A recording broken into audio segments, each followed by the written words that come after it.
Well, first of all, I want to apologise to anyone who has not been offended by one of my videos recently. I know that some people only watch the damn things to be offended, and I don't like to disappoint. I know that some people have been offended because they write to me and tell me so, which is good, because I like to hear everyone's opinion. Well, mostly. Like anyone else who criticises the religion of peace, I get my share of violent threats from single brain-celled organisms masquerading as human beings. Indeed, to call some of my correspondents deranged and moronic would be excessively polite and, well, tantamount to flattery. Some of it, though, can be quite amusing. And this week I've been accused of singling out 1 billion Muslims.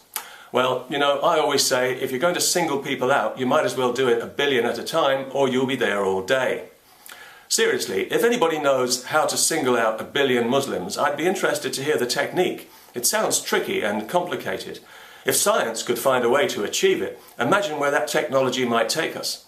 After all, if you can single out 1 billion, surely you can single out 1 trillion. Imagine that, 1 trillion Muslims all nicely singled out and ready to go. It sounds absurd and impossible, doesn't it? So I'm sure we'll find the answer somewhere in quantum physics. Obviously, when I say we, I won't be participating in the search myself because I'm an ignoramus, unfortunately, but I will be keen to use the technology when it becomes available so that I can safely and conveniently single out Muslims 1 billion or 1 trillion at a time whenever the need arises. Another thing that you're bound to hear if you criticise the religion of permanent offence is that sooner or later some pompous arse will grandly accuse you of having offended 1 billion Muslims, as if anybody's supposed to care. And it's always said with such laughable solemnity, as if a kind of sacred line has been crossed, the 1 billion Muslim line. Yeah, it's a line all right. Let me tell you something. If you've never offended 1 billion Muslims, I recommend it. You can almost feel the shockwave going around the planet as 2 billion hands are thrown up in horror. Well, maybe not quite 2 billion when you take into account all the convicted shoplifters and other petty criminals, not to mention all the women who are afraid to do anything at all without their husband's permission, because if they do, they'll be beaten to a pulp, especially if they happen to live in the insane asylum we know as Pakistan, where 90% of women suffer regular domestic violence and 1,000 women a year are murdered by members of their own family. Yet this doesn't seem to offend the 1 billion Muslims any more than it offends progressive Western feminists, who we know are far too politically correct and self-absorbed to give a damn.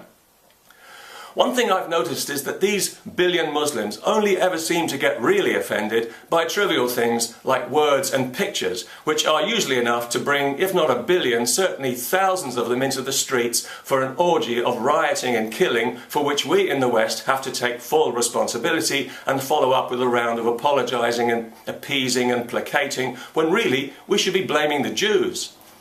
What do you mean you want evidence? Who needs evidence to blame Jews? Well, all right, if you insist. Thanks to modern technology, much of it Israeli, no coincidence there, I feel, a person today can blaspheme on one side of the world and Muslims on the other side can know about it and be rioting and killing each other in seconds. Those crafty Jews, what will they think of next? Actually though, come to think of it, isn't that rather haram? Not rioting and killing each other, obviously, because that comes straight out of the mosque with the full blessing of the clerics, and that would make them haram. If only. No, I'm talking about Israeli technology. How haram is that? That's got to be double haram with a cherry on top, minimum, surely. Ah, but luckily for the Muslim world, hypocrisy is not haram, it's very much halal. Indeed, it's a veritable staple among the frequently invoked 1 billion Muslims who are always offended by all the wrong things. They're not offended, for example, by a religion that sanctions marriage for prepubescent girls or that punishes women for being raped. Not a whisper of protest there. Everybody's busy looking at the floor.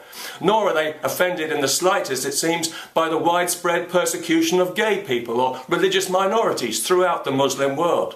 And this is because the people who typically invoke 1 billion Muslims are not offended by these things either, which is why the only response they truly deserve, and I hope the only response they will ever get, is 1 billion non-Muslim middle fingers, with all due respect. Peace to everyone, and I hope I haven't singled out another 1 billion Muslims with this video, but if I have, what can I say? In for 1 billion, in for 1 trillion.